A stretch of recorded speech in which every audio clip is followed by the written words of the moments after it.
It's always kind of nice when Bob Hope comes to Los Angeles for one of his recent stopovers, because we usually get him on the show.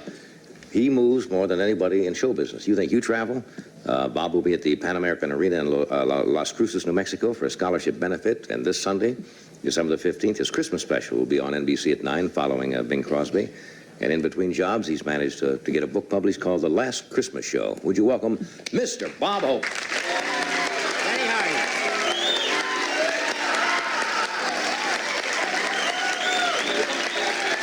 What do you want, sugar? I don't really what it is.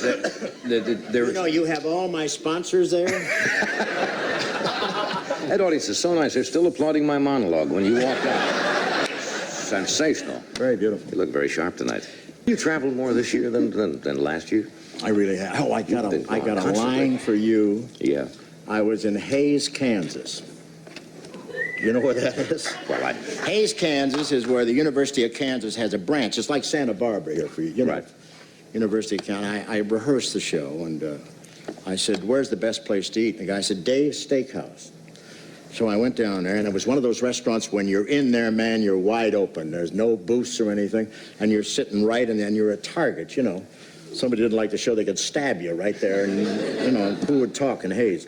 But finally, after signing a few autographs, the waitress, I was just about to leave, she said, you have to say hello to the cook. And I said, I only play the big room. She said, no.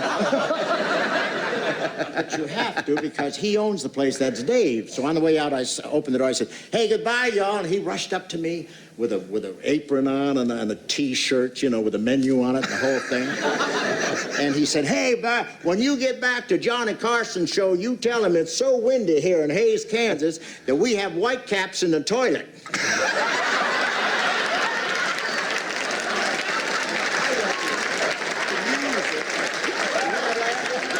Never thought I'd hear the day when Dave would be the hit of the show. Do a monologue out here, nothing. Dave from the steakhouse. I went to the auditorium, and you know that was a pretty big laugh, and even in Hays, Kansas. Dave. No, it was great. Dave must have writers in the back rooms there. You get that? You get that they throw jokes at you every place? They do at me, you know. Down in Texas, you know, they get the Aggies, which are really the of Texas, the Aggies.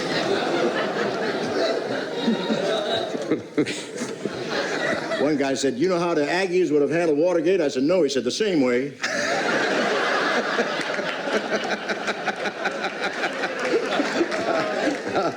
Okay, you and Earl Butts are going to do it again, huh? Isn't he beautiful, Earl Butts? Yeah. They're fitting him for a lightning rod now. You know.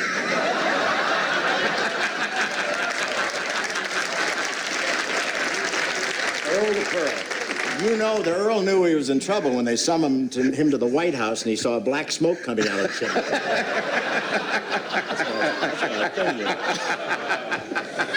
you. He used to be Secretary of Agriculture. Now he's a pillar of salt. But we don't mind that, do we? All right. How about the book here, The Last Christmas Show? Is it just about the last Christmas show you did overseas, but this is the whole story of about the last 30 years, isn't it, of entertaining servicemen all over the world. Should be fascinating. Yeah. The last Christmas show. And this will be one of the few years that you're going to be here in this country for Christmas. 5 languages already. Is that right? And they translated it into English right after I finished it. I copied a few of the one-liners you use now in the book in 1950. Oh. 24 years ago. See how they work here. Would you rather have Ed read it? I heard your monologue.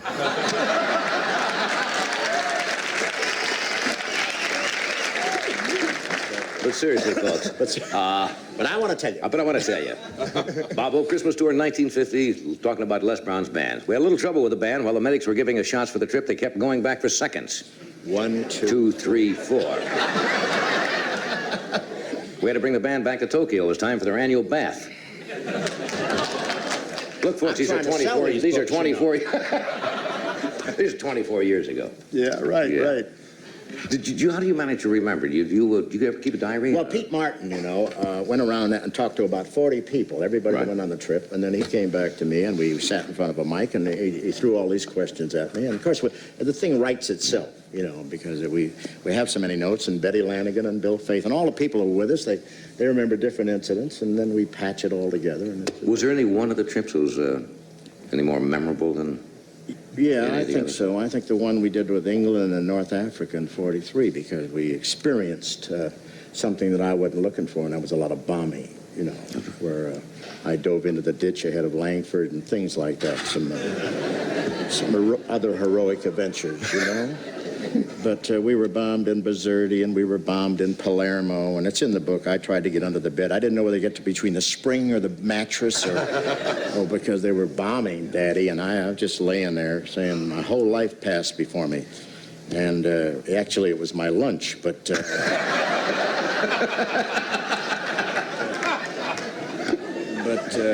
it was something else. And Ike, we saw Ike a couple days later in Algiers. He said, I understand you've been in a couple of bombings. I said, yeah, it's not my racket. He said, but don't worry about it here. He said, hell, we haven't had a bombing here for 4 months, you know. And that night, about 3 o'clock, wow, I got up, and Pepper's knocking on my door. He said, hey, get Francis Langford, this is it. And I got it. We went down to the wine cellar of the Letty Hotel, which they were using for a bomb shelter. And I'm sitting there, you know, with no seatbelt, just sitting there. And they're going boom, boom, boom, boom, boom, boom, boom. And Stubby K walked into the room, which made the whole thing. We didn't even know he was in the country, you know. What the hell are you doing here? Well, I'm with the unit, too.